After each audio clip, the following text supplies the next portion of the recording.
Welcome, everyone. Welcome to our last Preptober meeting. How's everyone doing? Hi, Felicia. Hi, Deb.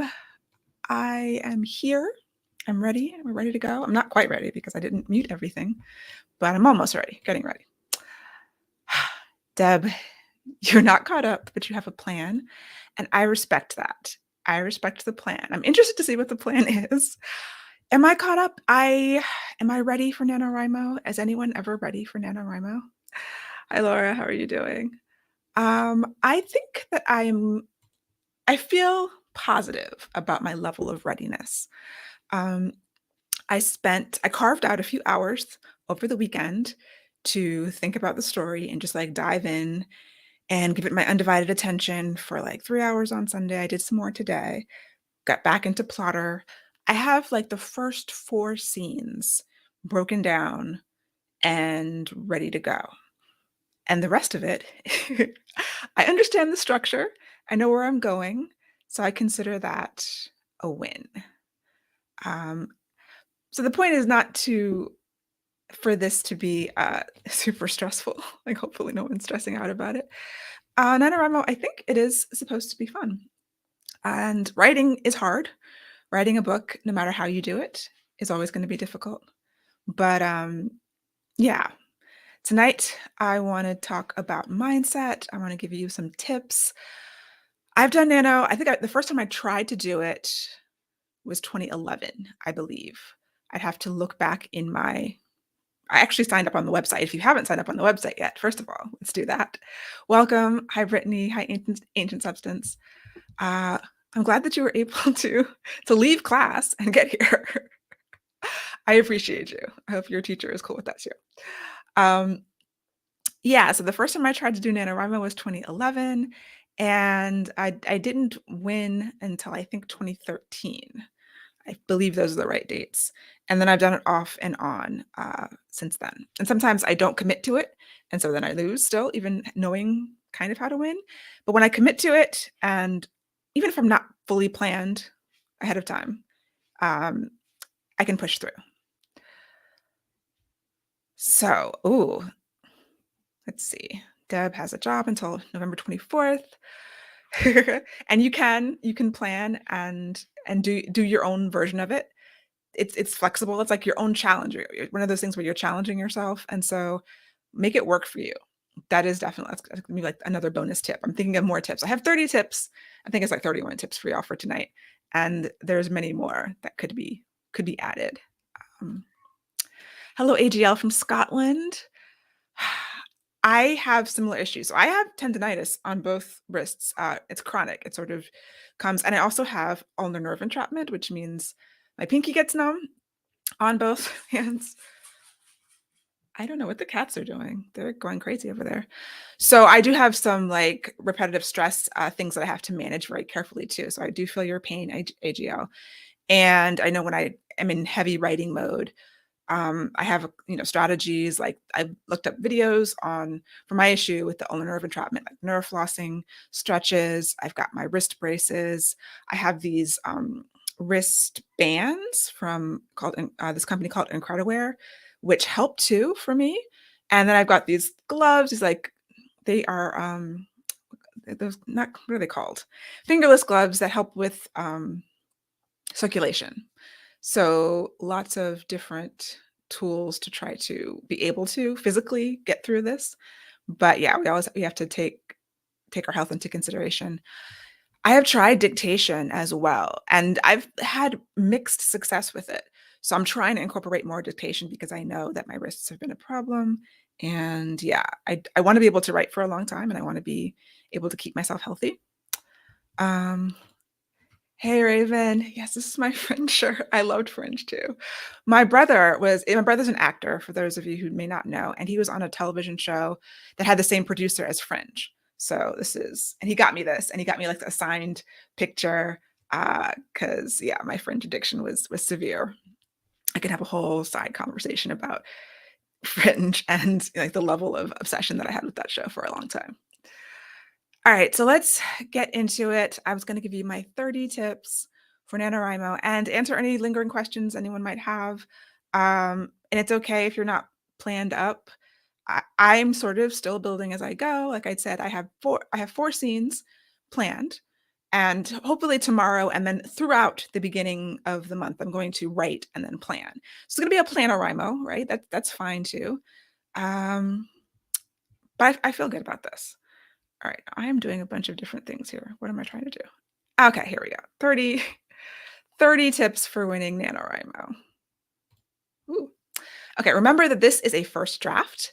We're not editing. Editing is for later. You're not trying to make it pretty and beautiful. That happens later in revision and edits. First draft, getting it out, keeping the flow, because your writer brain is different than your editor brain. And that is important to remember when you're trying to get a word count, especially if this word count is not something that you do on a regular basis. So if 1,667 words a day is a big ask for you, and to do it for 30 days in a row, or if you're doing other word count schemes, like you can only write 3 or 4 days a week, so you're calculated up. There's different calculators out there that can help with that. Then if that's a big lift, then remember, they're not beautiful words. They should not be beautiful words. Okay. Plan or break down the next day scene the day before. That I've talked about before. When I get done with the scene I'm writing on that day, I take a look at what I'm writing for tomorrow. That not only helps you hit the ground running the next day or your next writing day. I'm assuming, when I say next day, if you're not writing every day, then your next writing day. But it allows your subconscious to get to work.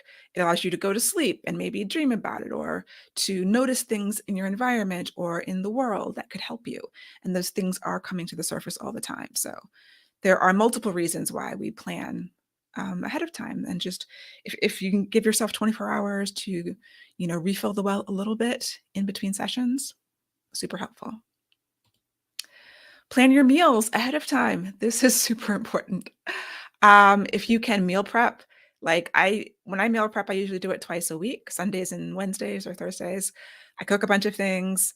At different times, I will divide it into actual containers. So all I have to do is go into the kitchen, open up the fridge, pull out my little Tupperware thing, and zap a meal. And I don't have to think about it. Decision fatigue, one less thing to worry about. If you can plan your meals ahead of time, I did a lot of DoorDash last time I did this, but also meal planning, which is a bit healthier. Yeah, you can doing a revision on another manuscript and starting a new series. That's what you're working on. That sounds really cool. I think that as long as, and especially if you're dealing with, your best and working on dictation, and dictation is not part of your process yet. You don't want to have, it's hard to do something new and then have the pressure of something like Nano on you. So if any ways that you can think of to take away the pressure can be helpful. That's another extra tip. Schedule your time. Put your writing on the calendar. My Google Calendar is my life. If it's not on there, I don't do it. I don't remember it. I have no idea what it is. So I have writing blocks scheduled on the days. If that is a possibility for you, however long they might be, then schedule it, have the alarm set, have it blocked off. Hopefully people in your world, in your home, won't bother you, but I know that can be difficult depending on everyone's circumstances and situations. But yes, schedule it on the calendar. Makes a big difference. Minimize distractions in your writing space. If it's possible to clean up ahead of time, my office isn't actually too bad right now, but I will be doing a little bit of a clean of my desk and just trying to get everything organized, because physical clutter can create mental clutter also, and it's just one more thing. We try to minimize all the things that can throw us off track as much as humanly possible, knowing that there's going to be things we haven't thought of and haven't considered that are going to do the job really well. So do what we can. Stretch. Stretching is important. I need to stretch every morning now. Like, I hit my 40s and it's like I roll out of bed and nothing works right until I've done 10 minutes of yoga. So if you are sitting, working, trying to stay healthy, trying to not have any more physical issues than you may already be dealing with. So stretch. And in a similar vein, Write with other people. Community is key. So we're doing the write-ins. Lots of people are doing write-ins. If anyone in the chat is doing any more write-ins or knows of other write-ins, throw it in there. I'll be still here, same time, Mondays and Wednesdays at 7 p.m. Eastern time, doing the write-ins. And I know a lot of other places. There's the official NaNoWriMo ones in your local area. I'm in Maryland, and there's a ton of things happening. So that can be really helpful. I used to go to actual physical meetups. I remember it was like 2012-ish, maybe. I must have started Nano before 2011 because I remember doing something when I lived in Virginia, which I moved in 2012. So I must have started doing Nano like in 2008 or 9. At any rate, it was in Norfolk, Virginia. I went to Panera for a NaNoWriMo meetup, and there was a young woman there who was doing NaNoWriMo on a typewriter. And I was like, she wins automatically. I don't know what's happening here. It's the weirdest thing I've ever seen, but I loved it. And so community is key. I don't think it helped my writing, but it was just it's a story that I bring out and that I like to tell. Try to meditate. I find, and there's studies, there's lots of studies that say that meditation aids with creativity.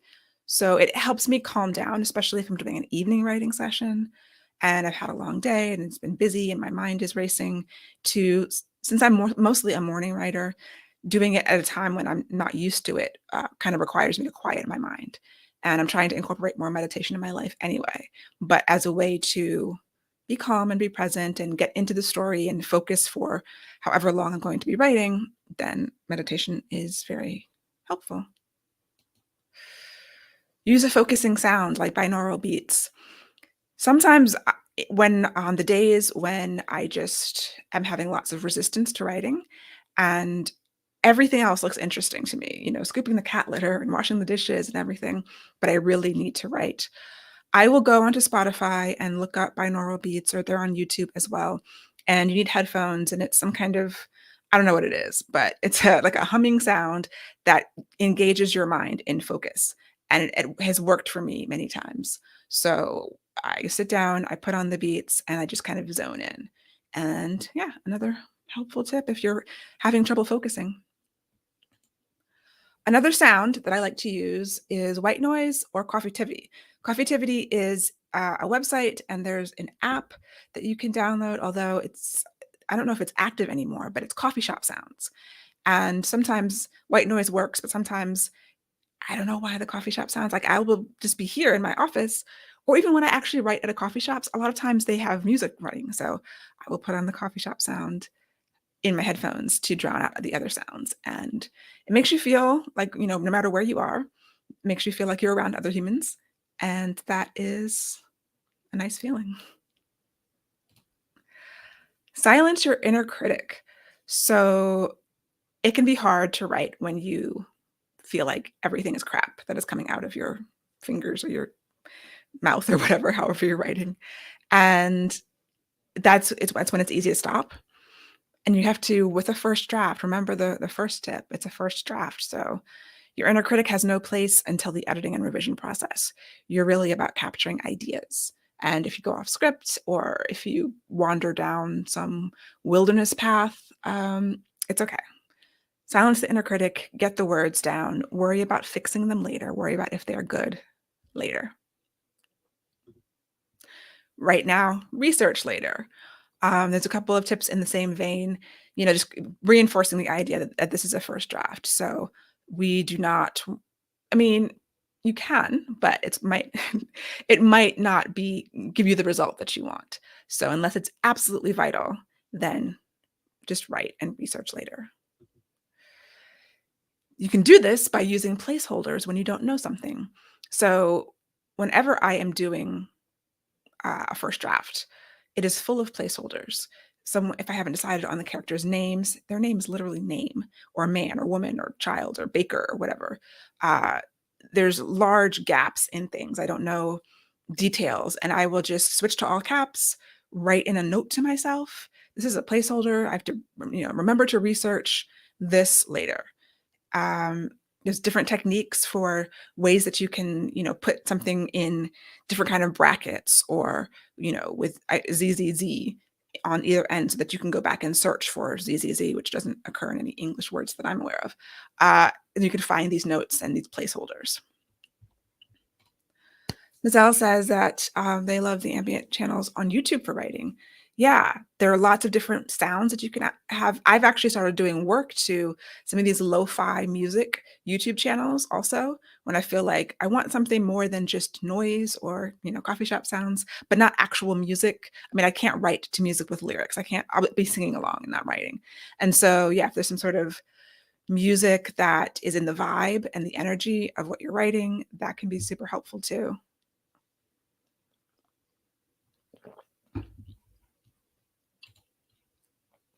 It's okay to deviate from your outline, assuming you even have an outline.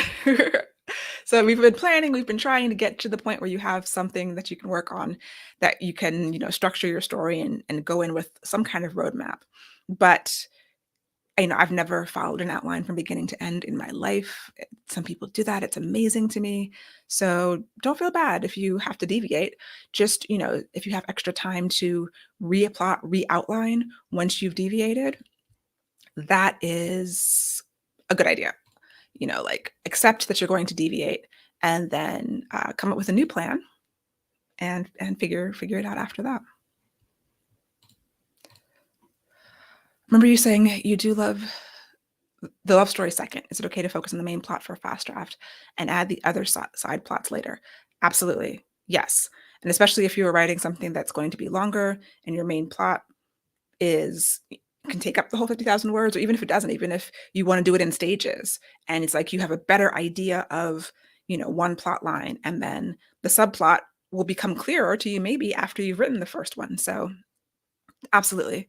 Go back and, since you're going to be editing and revising anyway, when you need to weave those together, you can do that later. That is a great example of, trying to not control everything so tightly, get the writing out, let it flow, try to get into a flow state.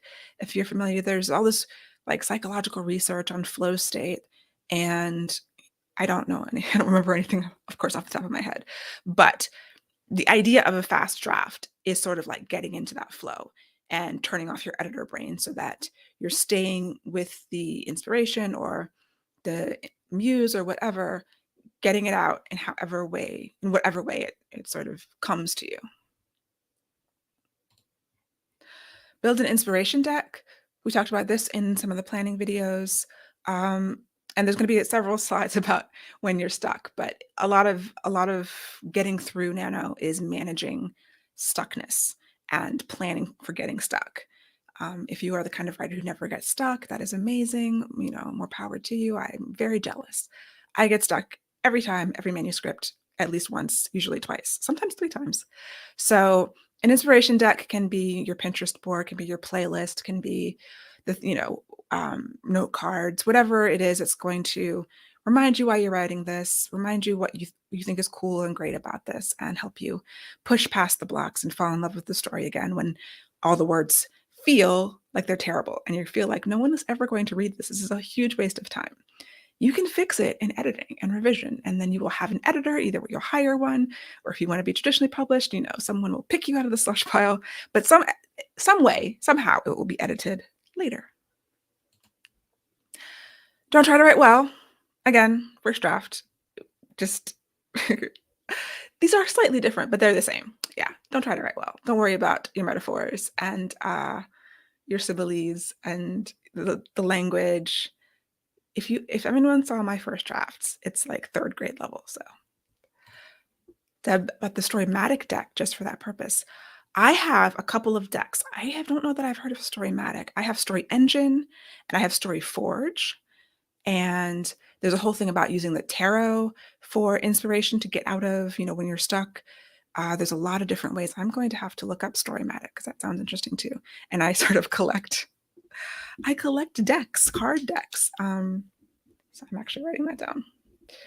But yeah, that's a cool tip too. Anything that can, and I'm assuming it's the kind of deck where it's like there's randomness built in, but there's categories. So there's character cards and there's action cards, and you can do a spread, or you can, there's different ways where you shuffle the cards and you're adding randomness to inspire you, and it gives you, your brain is going to take that's that card that was just in that deck, and not twist it, but like meld it into what you need for your story. I think that has StoryForge too. Yeah, like, and I like StoryForge. I find Story Engine a little bit.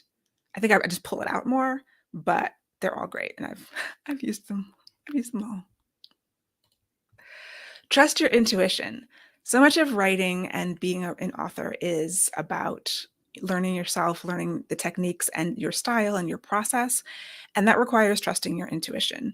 So regardless of how much of a plotter you are, where you are on the plotter to pantser spectrum or continuum, we're using our intuition to do the writing. We use it in the plotting stage. If we plot, the pantsers use it a lot more to get through it all. And so trust it.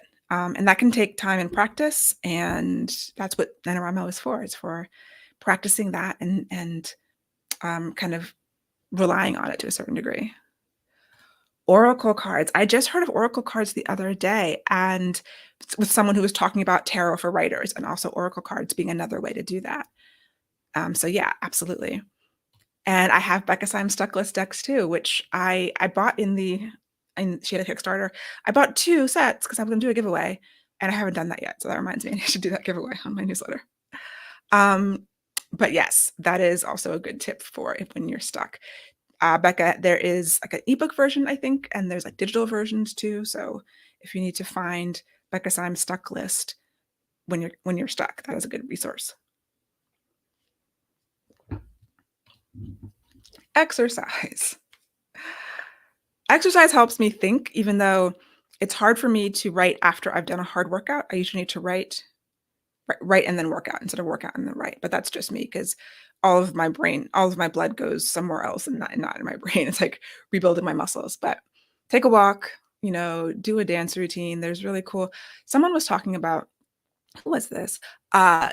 There's this YouTube channel, Grow with Joe. If you like dancing, it's like kind of low key dancing, and she's got a lot of fun stuff. And there was a writer who was talking about she lost a lot of weight doing that too. So exercise, stay healthy, y'all. Don't just sit and write and then sit and read. And sleep. Get sleep. Also, these things, exercise, sleep, meditation, food, eating, the basic like human body needs also foster creativity, and they support your creativity. And so it's hard for me to be at my best if I didn't sleep. I'm on a mission to get 8 hours. My body is rejecting that, but I really would like to do it. Brainstorm with others. If you get stuck, call up a friend. They don't have to be a writer friend. Most people in your life probably have read books or watched movies. So talking through your story, the act of telling someone your story can help clear things up too, or just having them ask questions, even from a like novice perspective. It can be super helpful. Hydrate. Yes, that is going on another slide. I should have put that in there. We need to drink water in addition to sleeping and moving our bodies. Dehydration affects creativity too. And many people are dehydrated and don't know it. I'm often dehydrated.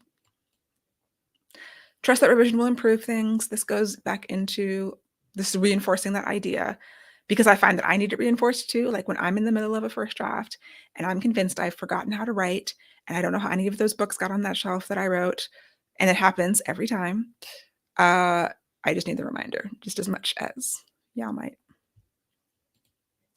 It's okay, even if it doesn't flow. There are parts that are going to feel terrible. And oddly enough, most times for me, I know when I go back and even read the first draft, the dirty, horrible first draft, I can't tell which parts flowed easily and which parts were a struggle to get out of me. A week, 2 weeks, a month later, you're not going to be able to tell. So it feels bad in the moment when you're doing it. It feels like all the words are crap. But if you can push through, and there's knowing when to push through, and when it's not just the words feel bad, it's like something is actually wrong with the story, and I need to take a moment and go back to my outline and see if I veered off or have I done something that is not serving the story. It's kind of 2 different issues. But this issue is more like the flow of the words feeling bad, and you feel like you're a bad writer, and that is perfectly normal. When in doubt, make things worse for your character. And this is another thing when, if you're up against a wall story-wise and you're not sure what's supposed to happen next, you kind of run out of the end of your ideas maybe, then what's the worst thing that could happen at that point, and try to make that happen. That is something that I need to be reminded of also, because I do, you fall in love with your characters and you don't want to torture them. I mean, some writers find it easier to torture their characters than other. I'm a writer that I always have to make a big effort to torture my characters a little bit more because I like to be nice to people whenever possible. If you get stuck, ask why your character is doing that. Motivation. A lot of times character problems when I'm stuck in a story in the middle, generally, it goes back to character motivation. So why are they doing that? What is the motivation behind that action? If you get stuck, do a scene change. Go to a new location to write. My best friend loves doing scene changes. She will start in her office, then go to the coffee shop, then go to some other place, go to the library, come back. Scene changes can help. For me, I like being here in my office where I have my sit-stand desk and everything is ergonomically correct. I literally cannot write at Panera because the tables are too high at every single Panera. And so because I have wrist and elbow issues, that's a problem for me. But for many people, getting into a new scenario, a new vibe, a new energy can be helpful. If you get stuck, interview your character on the page. Those words count. Now, I guess I have to take a liberal view of NaNoWriMo. Whatever words I have written count towards my 50,000 words. And if it is a character interview, then that counts too, because it helps me get to know the character better. And I probably will not include an actual character interview in the actual book, but this is a first draft. I'm not editing. I can plot on the page. I can, discover things on the page, and it all works. So that is my liberal view. I can give you, if you need permission from anyone, I give you permission to, whatever words you're writing, backstory, flashbacks, interviews, it counts. It goes towards your word count. If you get stuck, take a break and watch your favorite movie. That always, sometimes you need to push through and sometimes you need to take a break and just do something fun, fill the well. This insert television show, YouTube video, although falling down a well on social media is probably not going to be productive. But a favorite movie that is well constructed, that you can, half of your brain can kind of analyze what they were doing and see, okay, what point are they at? What point am I at in my story? Is there anything I can learn from the way that this, director or, writer constructed this film? And yes, back to the thing, bonus material for later, if you're doing character interviews or other sorts of character work, writing work on the page, definitely bonus materials for your newsletter or for your reader group. Hey, Margaret, welcome. Good to see you. If you get stuck, talk it out with a human or an AI. If you are AI positive or AI neutral and don't mind introducing that into your process, that can be helpful to ask some questions. I was teaching a workshop this weekend, and someone asked about my use of AI, and I do use it for brainstorming, just suggesting things to, when I'm in my little box. Someone asked specifically about using it for research, and, be careful about research because it can be inaccurate. You never know, or just check it out. But especially if you're researching things you don't even know where to start researching, something like ChatGPT can help you at least figure out where to start, like where to go to really reliable sources for information. Yeah, so that can be a thing that you do. People also are helpful too. Keep track of ideas for the next draft as you go. So this is a first draft. I will say it as many times as necessary. But as you're writing it, when I write a scene in the first draft and I'm like, maybe a few scenes later, I'll realize, oh no, I need to go back and change that because I've discovered this new thing. And I know that I need to have something else happen in chapter 3 when I'm writing chapter 7.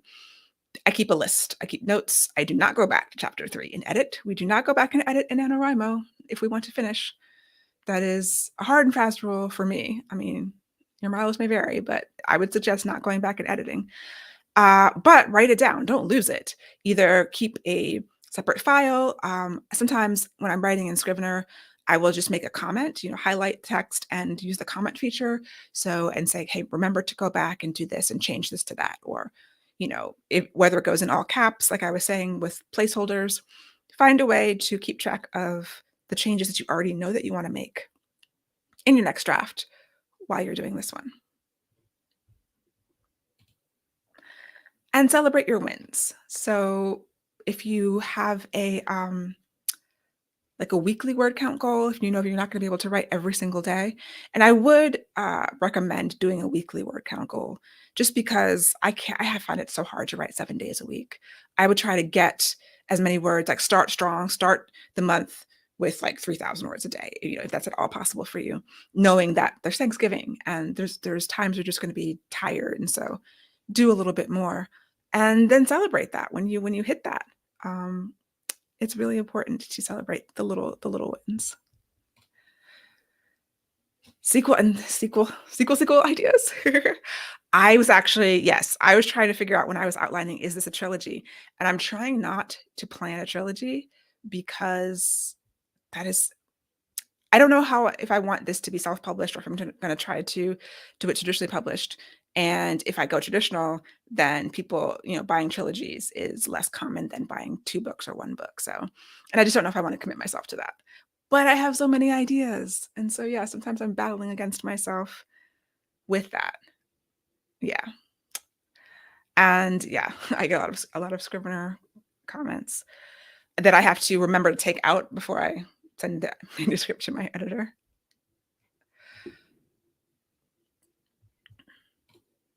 Don't give up if you get behind. That is also very important. Chip away with a lower goal. If you don't get the 50,000, it's okay. Just, if you write as many words as you can, it is possible to catch up, but sometimes on day 3, if you're at like 10 words and you're like, I'm never catching up, still try to get some. Do you have to do a lower goal? Maybe 50,000 is too much. You can make your own goal. You can make a 25,000 word goal if you want to. You can make a 10,000 word goal, but there's something about the camaraderie and writing together, people all over the world doing it at the same time. Chances are you're going to fall behind at some point. It is, if you're not a person who is used to this pace, if you are, it's a different story. But assuming that you are not used to this pace, then it is a challenge for a reason, and it's a little bit difficult. So absolutely do not give up. There are cheerleaders around waiting to boost you up and to give you, some support. And yeah, we all want to, do this together and build the muscle to write a little bit more than you usually do. That really is one of the goals, to write more consistently and just push yourself a little further than you might normally be writing. Any other tips? These are just the ones that I came up with quickly, but already had some other great ones in the comments, so I appreciate that. And I didn't prepare this. I wanted to show you my cover. So last Friday I was supposed to be writing, and my brain was just not there. So I made a cover for my Nano novel, a temporary cover. Do you want to retype that, Margaret, and I put it on the screen?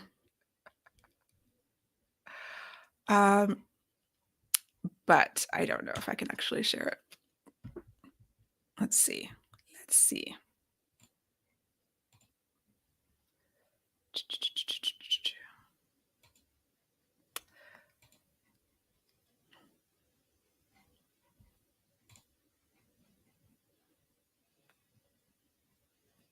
If I can remember where I put it on my computer.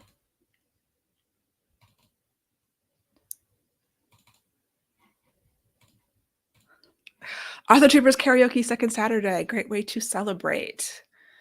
I love karaoke. I have not been to Author Tuber Karaoke. That sounds like a lot of fun. I am here for it. Thank you for sharing.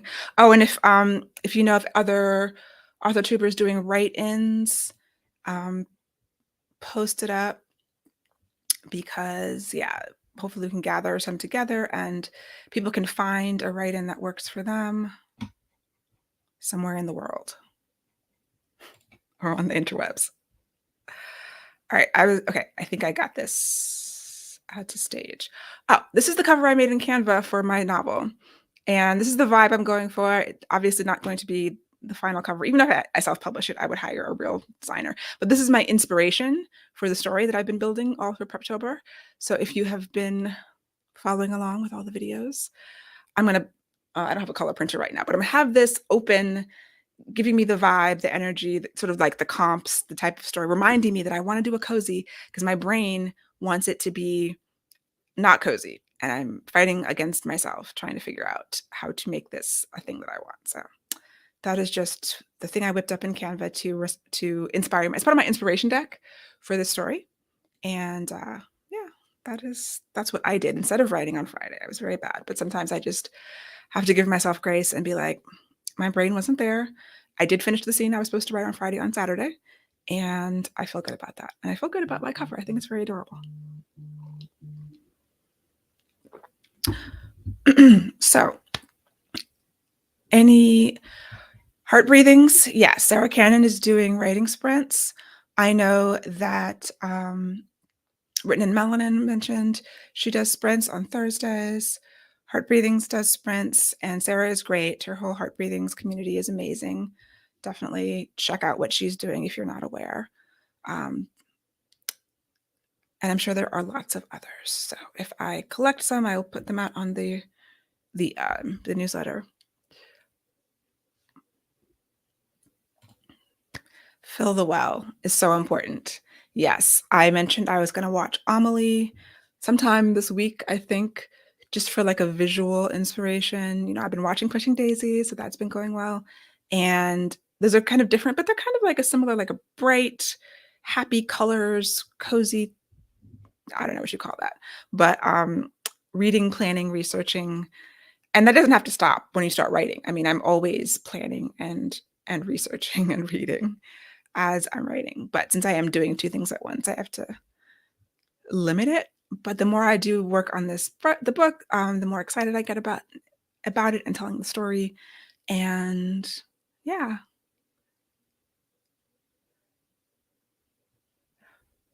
It's something about the color palette, right? And just the whimsy. I think that's what it is. Amelie is very whimsical. And I haven't seen it in years. I have the DVD. I'm sure it's streaming somewhere, but I'll probably just whip out my DVD. And yeah, I'm trying to write a book that looks like that has those colors in it, if that makes sense. Independent Romance Authors Association does 4 one-hour sprints weekly. Thank you, AGL. That is good to know. I don't think there's others that I know about.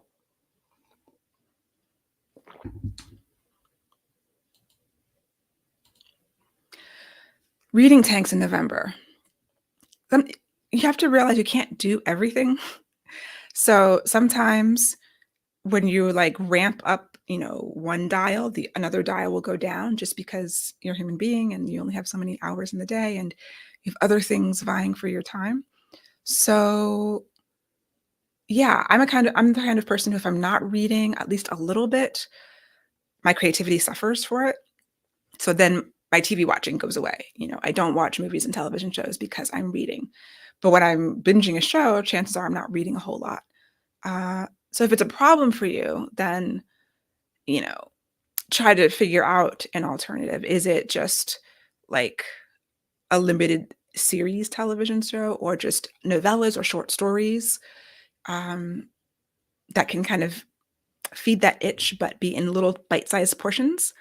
That helps. I've been doing a lot of very short stories in KU just because I have a little bit of time and I don't want to get wrapped up in a book that's going to take me days with the amount of time that I have to read every day, but I can read a novella or a short story. Just broke your reading streak on Goodreads. I wish I had a reading streak on Goodreads. I am sorry for you. I do feel that. This 209 days is a very good effort, and you can start again next year. Oh, on Kindle. Okay. Oh, yeah, Kindle gives you that little thing, like those little animations or something that say you've had a reading streak. They're really like messing with our hearts and souls. Audiobooks daily, great for multitasking, and that is very true. I've been doing more audiobooks, more fiction audiobooks. I've always done nonfiction, but it took me a while to be able to focus on a fiction audiobook.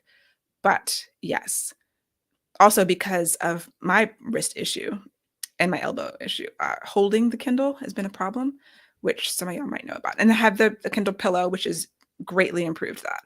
But if I can listen and do other things, even better for my poor joints that are falling apart.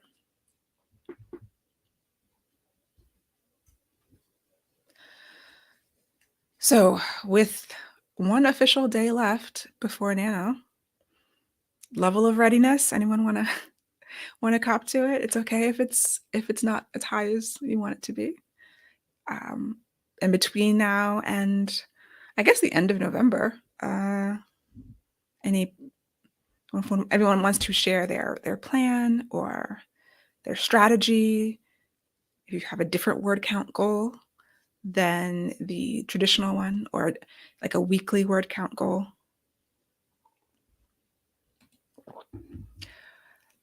The last fiction audiobook that Deb listened to was fully immersive with sound effects, pew, pew, pew sound effects.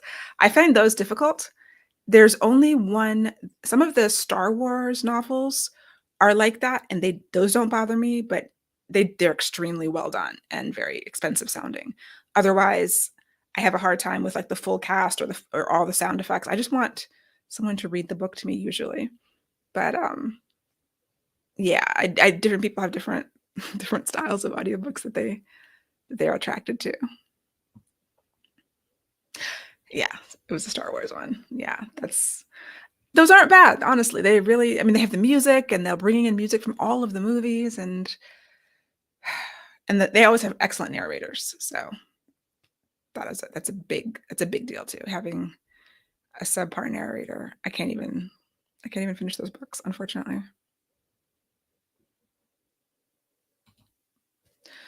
You feel like you're still at zero? Would an 11,000 weekly goal be sane? I want to say no. If you feel like you're at zero really, and you don't want to be at zero, I mean, just for your own well-being, I maybe start a little lower and ramp up. You know, the 50,000 words, it may or may not work out, but trying for 11 and setting yourself up to fail is not going to feel good either. Set yourself up for success. So if you still feel like you're totally at zero, then maybe you do partial NaNoWriMo. If you feel like you're a planner, you need to plan and then ease into it a little bit more. I want to say that if you are where it sounds like you are, then an aggressive, even 11,000 words a week is aggressive even for me. Like I'm comfortable at 10, 12 is pushing it a little bit. So be careful and give yourself grace. Raven says, I don't feel 100% ready, but definitely more. That is good. Ooh, adult epic fantasy. Awesome. And yeah, planning things as you go. Just keep yourself sane and be nice to yourself, please, all of you. 50% ready? Hey, that's not bad. If you can hit 10 to 15,000, yes. If your goal is 10 to 15,000, then anything over that, it could be just a win, just like bonus. So know where you are, like figure out where you are and try to be as realistic as possible. And maybe just use this as a way to learn how to be more realistic with yourself. 30% ready? Cool. Yeah, I'm feeling, I don't know what percentage I would feel. I'm in the 40s, but I have the overall structure, and having those first 4 scenes is giving me a lot of confidence. So that is good to hear. Giving yourself grace, 25,000 goal for November. Awesome. And the end goal is a fleshed out plan for the rest of it. See, that sounds like something that is doable and that will make you feel good and not make you crazed. So awesome. And my computer desk is a mess. You have time. Still time. Yeah, messy desk is a rite of passage. Probably, I mean, I don't know, there's some like super neat writers out there. Your first time nano, not sure what I'm doing, but I feel as prepared as much as a newbie can be. I have scenes, an outline-ish. Hey, characters, you're winning, Alexandra. I love it. I think that if it's your first time, like be gentle with yourself, give yourself grace, do what you can do. It sounds like you have a nice foundation to build on. So that is awesome. At what point do you send your manuscript to an editor? How many revisions would you recommend to do before sending? It kind of depends on your experience level, but for my first book, I did probably 3 or 4 revisions on my own before I felt comfortable. I say that when you don't think that you can do any more or that you can do any more positive changes to your manuscript, give it to someone else. So that might be draft 3 or draft 5. If it's more than 5, take a step back. But yeah, I like to deal with it until either I'm sick of it or I think that anything else I do will not be an improvement. I've improved it as far as I can do on my own. Another person needs their eyes on it, and then I send it away to an editor. Ready as I am ever. That is good. That's the confidence we want to hear. AGL's writing magical realism. I'm doing my cozy fantasy. Ooh, brand 10th nano. Nice. Are you generally successful? Have you like figured out the secret sauce for yourself in your witchy science fantasy? I think every person, is figures out themselves, and that's part of the journey as a writer is just figuring out what works for you. Are you a morning writer? Are you an evening writer? Are you scribbling in line at the grocery store on your phone? Or do you need big blocks of total concentration? Try everything, especially if it's new, and see what works. And Deb took off November 1st. I love it. I love it. I'll be here November 1st. I'll be traveling on November 2nd. So I'll hopefully write on the plane.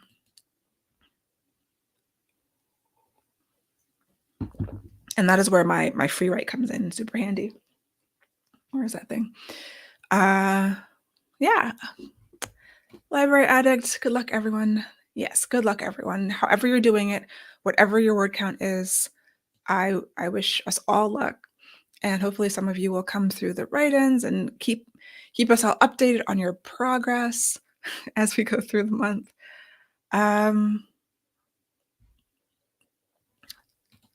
Your 20th nano. That is awesome. Super, super awesome.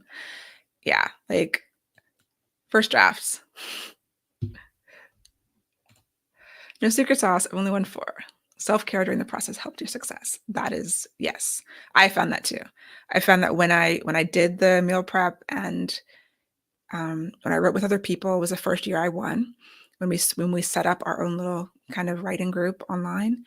And when I planned out my meals, even things like planning out my clothes that I was going to wear, reducing decision fatigue, things like that allowed me to get a little bit ahead so that I could skip a day here and there and not feel bad about it, and ultimately cross the finish line.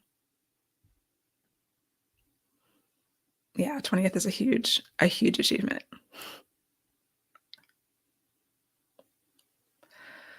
So we're coming up on the end of our time. I hope that this has been helpful. Oh, absolutely. Save your manuscript often and in multiple places. I have like 3 different backup systems. Everything is on Dropbox. I have Time Machine for my Mac, and I also use Carbonite, which is an online backup service, because I've never, knock on wood, never lost a manuscript, and I never want to. So many backups, multiple redundant backups. If you're in Scrivener, it backs up to your hard drive. I also export the manuscript every day out of Scrivener into another location. Many backups. Dropbox is, my whole life is on Dropbox. So Google Drive, there's many options for you to back up your and save often, which kind of goes without saying, but I'm the kind of person I'm hitting Command S like every 10 seconds. I hit save so often. Yes, thank you for joining us all the way from Scotland. Lovely to have you. Good luck. I'm fading too. I'm getting tired, although I have to be up a little bit. It's only 8 o'clock here, 7:51, but I'm tired, y'all. But yes, thanks so much for joining, and hopefully I'll see y'all soon. Happy Nano. And I hope to see you at one of the write-ins. Good night.